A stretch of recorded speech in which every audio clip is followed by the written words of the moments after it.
Hello friends, PW किचनमध्ये तुमचं स्वागत आहे। आज आपण बनवणार आहोत साबुदाणा बटाट्याची पुरी।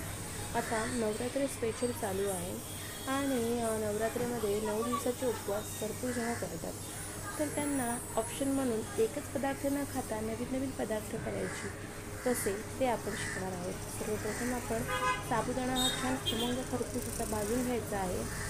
तो छान फुलतो आणि हलका होतो तोपर्यंत साबुदाणा आपल्याला मंद आचेवर व्यवस्थित 5 ते 10 मिनिटं भाजून घ्यायचा आहे। इथे मी 1 वाटी साबुदाणा घेतलेला आहे। आता आपल्या बटाट्यावर आहे की त्याच्यात साबुदाण्याचं पीठ किती मावणार, आणि 3 ते 4 बटाटे मी इथे उकळून घेतलेले आहेत आणि 1 वाटी साबुदाण्याचं आपल्याला पीठ करून ठेवायचं आहे। पीठ जास्तीचं जरी करून ठेवलं तरी ते काही वाया जात नाही, ते आपण स्टोअर करून ठेवू शकतो। आता मी हे बघा किती छान असा माझा साबुदाणा फुलला आहे आणि मी इथे छान असा भाजून घेतला आहे आणि त्याला मिक्सरमध्ये आता आपण पावडर करून घेऊ, म्हणजे पीठ करून घेऊ। ते मिक्सर जारमध्ये मी आता साबुदाणा टाकून घेतलेला आहे, याचे पीठ करून घेतलं आहे। असं रवेदार पीठ मी केलेलं आहे। आपल्याला जर बारीक हवं असेल तर आपण चाळण मारून घेऊ शकतो। इथे मी 3 ते 4 छोटे बटाटे घेतले उकळून आणि त्याला किसून घेतलेले आहेत। किसून घ्यायचे, हाताने स्मॅश नाही करायचे, कारण पुरी लाटताना ते बटाट्याचे चंक्स येणार तर पुरी फाटणार। म्हणून बटाटा हा व्यवस्थित आपल्याला छान असा किसून घ्यायचा आहे। त्याच्यामध्ये सेंधा नमक घालायचा आहे, थोडे जिरे घालायचे आणि जिरे आणि मिरचीचा ठेचा घालायचा आहे। कोण कढीपत्ता आणि कोथिंबीर खातात, पण आम्ही नाही खात म्हणून मी फक्त मिरचीचा ठेचा आणि जिरे घातलेलं आहे। आणि आता थोडं साबुदाण्याचं पीठ घालत जायचं आहे आणि पीठ मळत जायचं आहे, पाणी न घालता।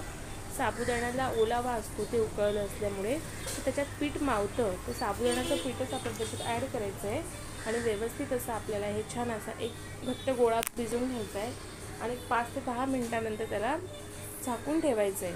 आणि त्यात थोडा पाण्याचा हात घालून हा गोळा मळून घ्यायचा आहे। आणि आता हे बघा तेलाच्या पिशवीवर मी आता ही पुरी लाटून घेणार आहे।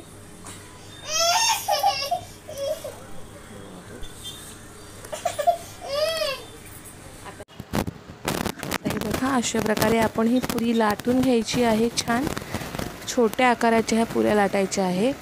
आणि एका साईडला मी ते तेल तापत ठेवलेलं होतं, तापत आहे ते, आणि पुरी ही गरम तेलात सोडायची आहे। मंद तेलात सोडली तर तेलकट पुऱ्या होणार। आता हे बघा गरम तेलात मी पुरी सोडली आहे आणि किती छान आता अशी तळली जाते। आणि आता हे बघू शकता तुम्ही किती सुंदर अशी आपली साबुदाणा बटाट्याची पुरी तयार आहे।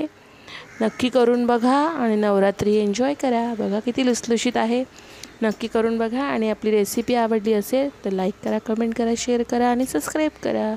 आणि हो, लवकरच भेटू नवीन रेसिपीमध्ये। आणि तुमच्या मित्रमैत्रिणींना पण आपली रेसिपी शेअर करा, जेणेकरून नवीन रेसिपी त्यांना बघायला मिळतील। थँक्यू।